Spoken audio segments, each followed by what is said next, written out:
My name is Amber Kromah. I'm a physician assistant certified. I work in an ER.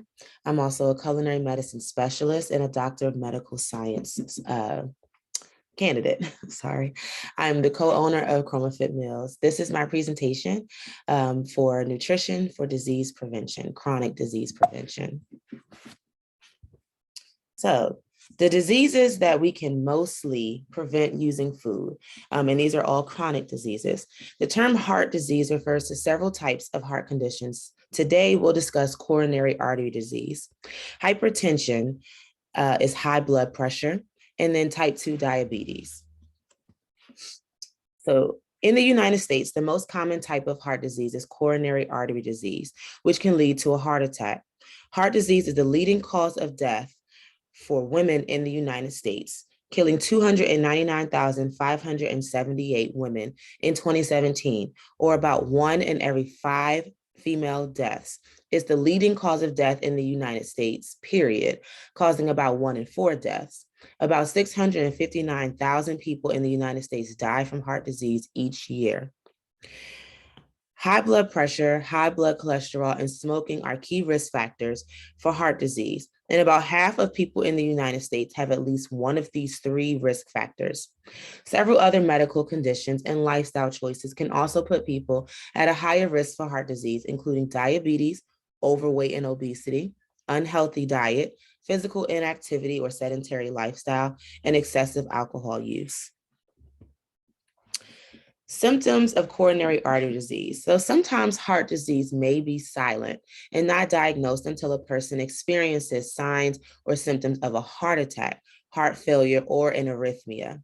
When these events happen, symptoms may include heart attack, chest pain, discomfort, upper back or neck pain, indigestion, heartburn, nausea or vomiting, extreme fatigue, upper body discomfort, dizziness, and shortness of breath.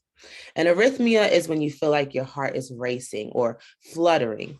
It's basically an irregular rhythm of your heart. And then heart failure symptoms include shortness of breath, fatigue, swelling of the feet, ankles, legs, abdomen, or neck veins. So reducing the risk of coronary artery disease, know your blood pressure. Having uncontrolled blood pressure can lead to heart disease. High blood pressure has no symptoms. So it's important to have your blood pressure checked regularly. Get tested for diabetes. Having uncontrolled diabetes raises your risk of heart disease. If you don't smoke, don't start. If you do smoke, quit. Check your blood cholesterol and your triglycerides. Make healthy food choices. Being overweight or obese raises your risk of heart disease. Limit your alcohol use. So limit how much alcohol you drink in one day. And manage stress levels by finding healthy ways to cope with stress. I think people underestimate the impact that stress and mental health has on diet and on chronic disease prevention. Is so important.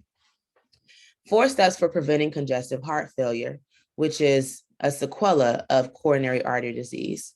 Getting regular exercise strengthens and conditions the heart. Losing excess weight is linked with better cholesterol and blood pressure. Eating a healthy diet has been associated with cardiovascular health. And drinking in moderation and quitting smoking is imperative, as we just discussed. So, nutrition for coronary artery disease prevention. Reduce your risk of heart disease using plants. Fruits and veggies are best eaten in order to prevent heart disease. Eating whole grain, those complex carbs, is going to be a better option than, simple carbs like just sugar and white bread. Eating plant-based proteins, and as a matter of fact, substituting plant-based proteins for meat proteins and healthy fats. So using oil instead of butter, stuff like that. Decreasing your diet of sugary foods like donuts. Now, I love a donut. I love a Cinnabon. I love a pretzel, but we have to just limit it and eat it in moderation. I'm not saying don't eat it. I'm just saying eat it in moderation so that you can help prevent the development of chronic diseases. Limiting white bread, which are those simple carbs, Limiting processed meat. Processed meat is also very high in fat and very high in sodium. So you want to limit that as much as possible. Processed meats include deli meat like turkey or ham, bacon. I know we love our bacon for breakfast, hot dogs, sausage, stuff like that. You want to limit it as much as possible.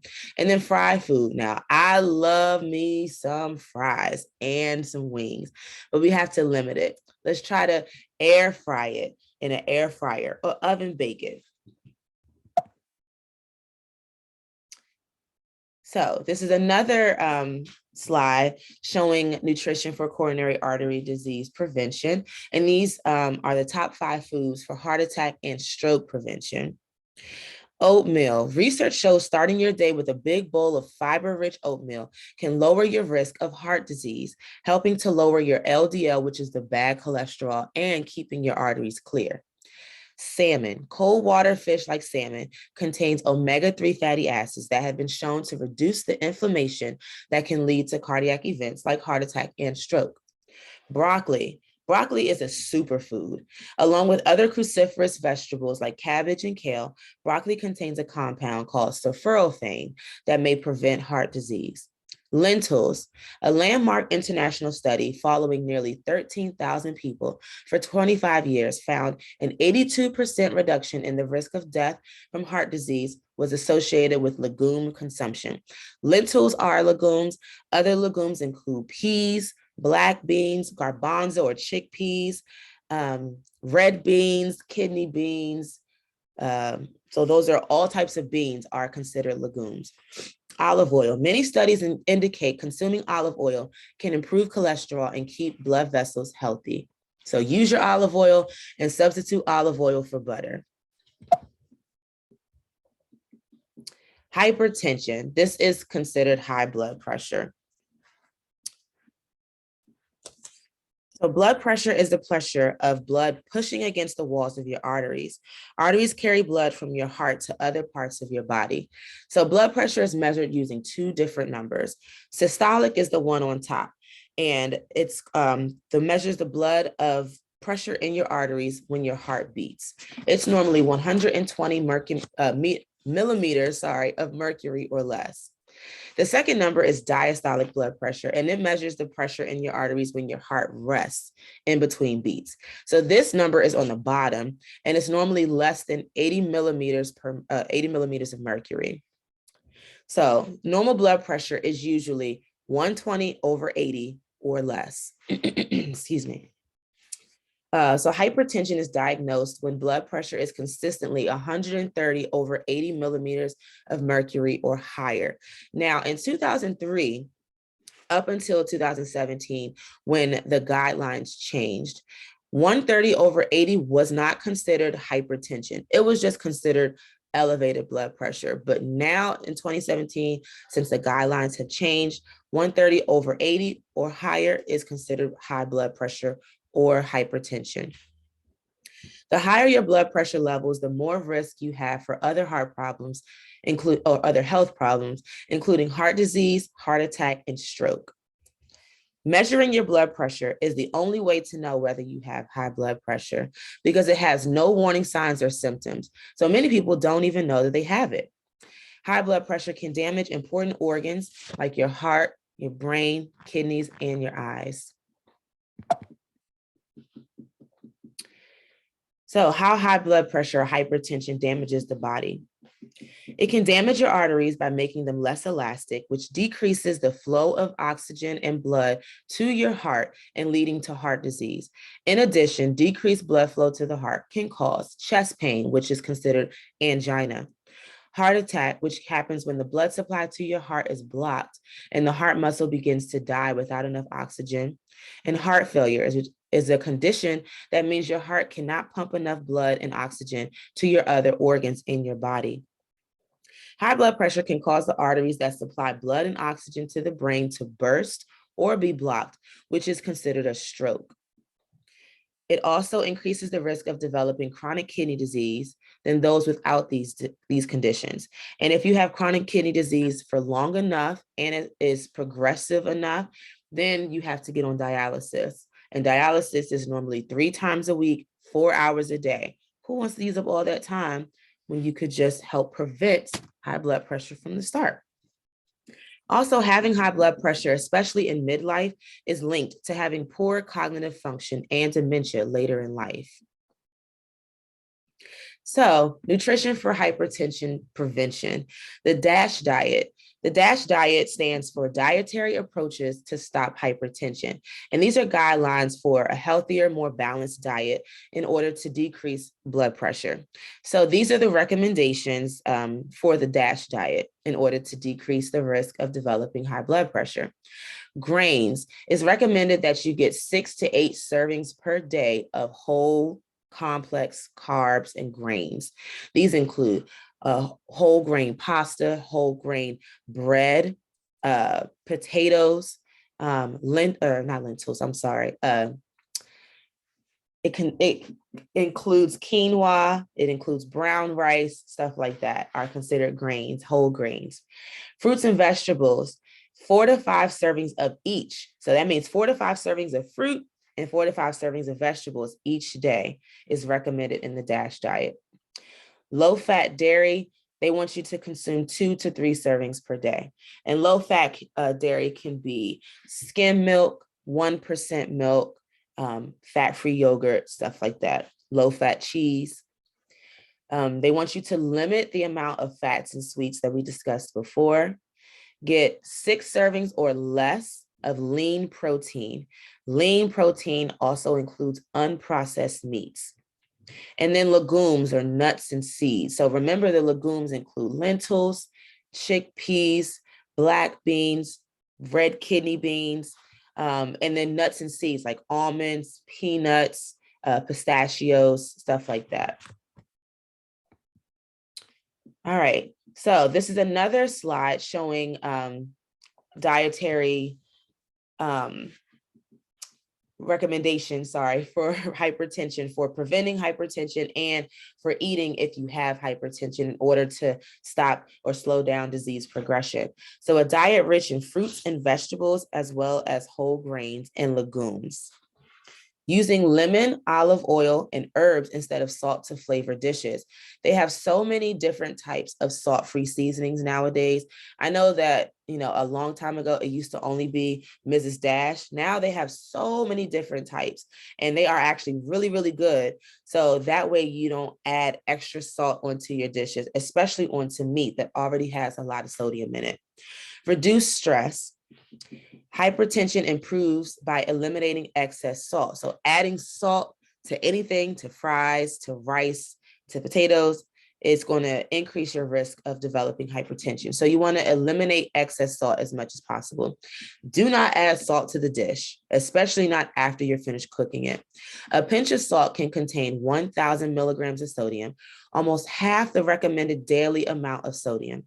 So it's really important to decrease your amount of salt. Also, a diet rich in potassium is best because potassium counteracts sodium, removing excess water from the body and therefore lowering blood pressure. Foods that are rich in potassium include potatoes, tomatoes, lettuce, zucchini, spinach, asparagus, avocado, bananas, peas, pomegranates, peaches, and grapes. There's a lot of high potassium foods. Garlic also lowers blood pressure and cholesterol. Vegetarians have shown to have lower rates of high blood pressure, so vegetarian and plant-based diets are best. Using less canned and processed foods and more whole foods. Superfoods that lower blood pressure include carrots, cabbage, Brussels sprouts, celery, and broccoli. All right, diabetes. So there's 3 different types of diabetes. But we'll talk about those 3 different types in 1 second. So diabetes, 34.2 million United States adults have diabetes, and 1 in 5 of them don't even know that they have it. Diabetes is the 7th leading cause of death in the United States, and it's the #1 cause of kidney failure, lower limb amputations, and adult blindness. Remember, if you have kidney failure, now you have to go on dialysis until you're able to get a kidney transplant. In the last 20 years, the number of adults diagnosed with diabetes has more than doubled.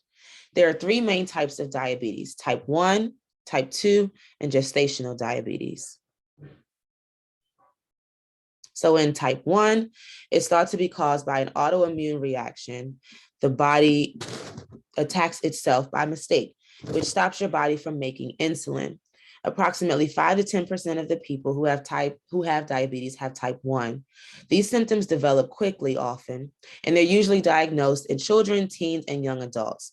If you have type 1 diabetes, you'll need to take insulin every single day to survive.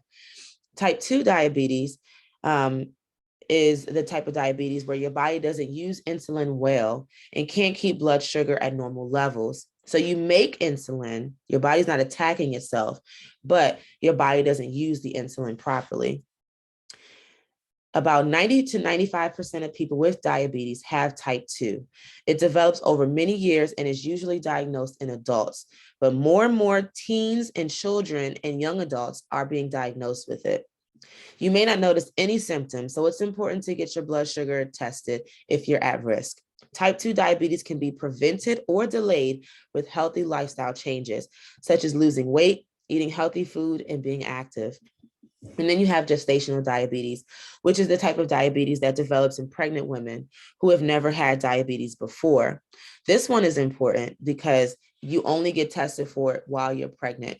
So if you have gestational diabetes, your baby could be at a higher risk for health problems. It usually goes away after the baby is born, but it increases your risk for developing type 2 diabetes later in life. Your baby is also more likely to have obesity as a child or teen and more likely to develop type 2 diabetes later in life. So type 2 diabetes is what we'll focus on today because this one is the most common. So in type 2 diabetes, your body's cells do not respond normally to insulin, and therefore you have an insulin resistance like we just discussed. So insulin is a hormone made by your pancreas that acts like a key to let blood sugar into the cells for your body to use as energy. If you have type 2 diabetes, the cells do not respond normally to that key, that insulin. This is called insulin resistance.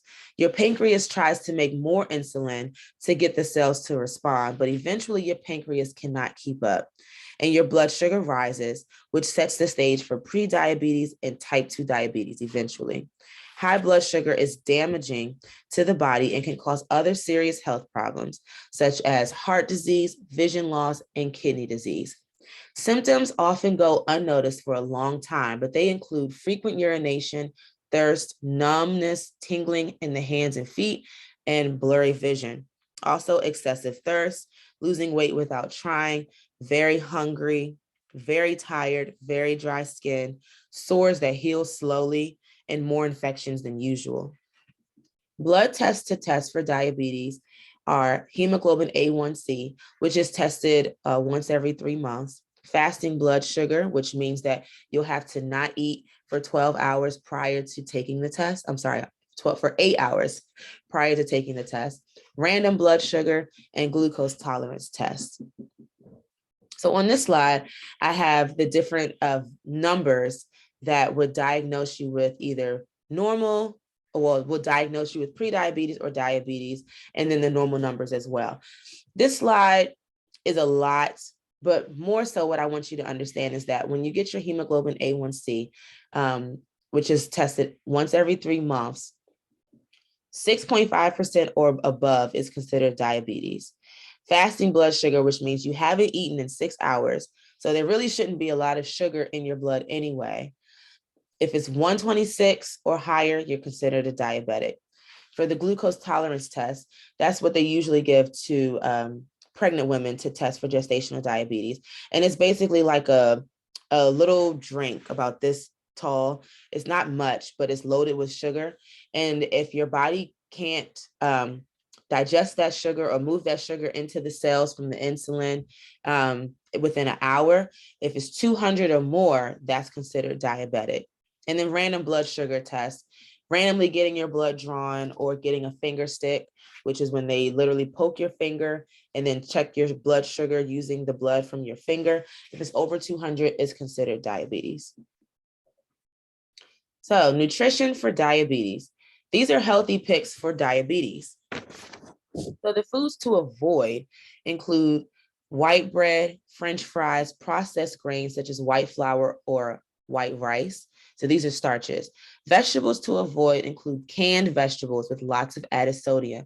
Remember, if it's in a can, that means that it's non-perishable. It can have a really long shelf life and last a long time, which is great for like in the case of, a food shortage, but it adds a lot of sodium to it to preserve it. That's how it stays, fresh for a long time. So you want to try to limit the amount of canned vegetables that you use. Also, veggies cooked with a lot of added butter, cheese, or sauce. Now, I know when we were kids, the only way our parents got us to eat broccoli was by putting cheese on top. We want to try to limit the amount of cheese that we're adding to vegetables and just eat the vegetable by itself. Fruits that you want to avoid include canned fruits with heavy sugar syrup, chewy fruit rolls, regular jam, jelly, and preserves. So I know we love our peanut butter and jelly, but you just have to be mindful of how much sugar is added to that jelly. And then fruit punch, fruit drinks, fruit juices.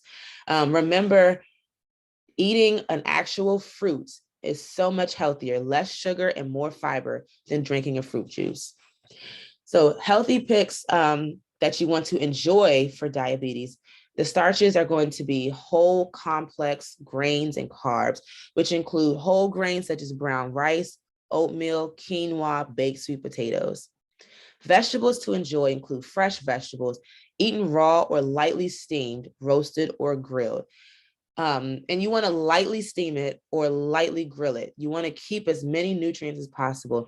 When you boil those vegetables in a big pot of water, all of the nutrients go out of the vegetables into the water. Now the water is healthy, but the vegetable itself has lost so many different nutrients. So you want to steam it as lightly as possible and eat your vegetables crunchy. Eat your vegetables crunchy. You don't want them to be too soft. That means that most of the nutrients have come out of them.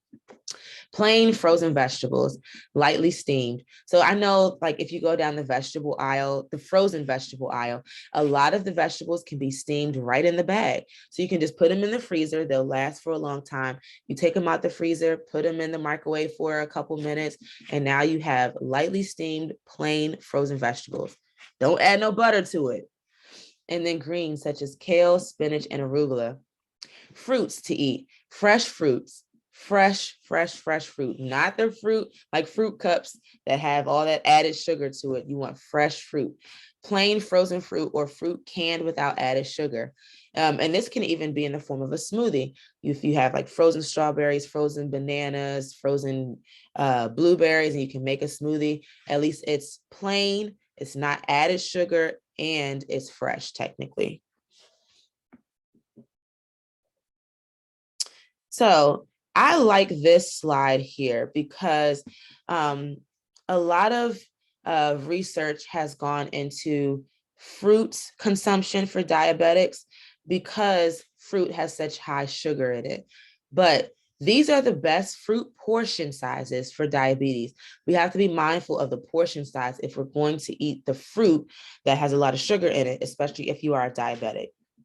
So 4 ounces of an apple or a 4-ounce apple, half of a medium banana. I love bananas and I can eat like 2 or 3 at a time. But if you're a diabetic, you want to limit that sugar because bananas have a lot of sugar. So you want to cut that banana in half. 4 small apricots, 1 cup of watermelon. This one would be so difficult for me because I can eat at least a half a watermelon in one sitting. But you want to measure it out and measure out 1 cup of watermelon because watermelon has a lot of sugar in it. 17 cherries, 3/4 cup of blueberries, 1 1/4 cup of strawberries. It's pretty generous to me. 1 cup of blackberries and 4 ounces of tangerines.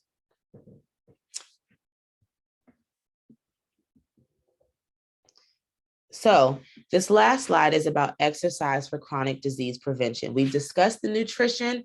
Now let's discuss exercise, right? So 8 ways that exercise helps your heart. It helps your heart pump more blood with less strain. It puts you at the lowest risk for heart disease. It improves cholesterol and fat levels, reduces arterial inflammation. It helps with weight loss, improves blood pressure, reduces your resting heart rate, and lowers your risk of stroke.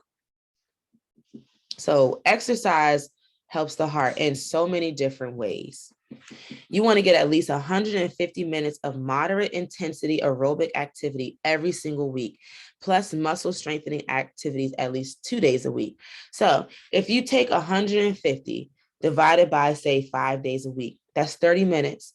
If you can do a 30-minute walk around your neighborhood, or you go to the gym and you walk on the treadmill for 30 minutes, or if you're a jogger, running, jogging for 30 minutes, doing a half jog, half walk, something moderate intensity aerobic activity, even swimming, dancing, water aerobics, anything that's moderate intensity to get that cardio in.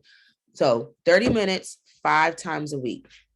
And then you want to add in muscle strengthening activities, because muscle strengthening helps burn fat as well. So you want to do muscle strengthening at least 2 days a week.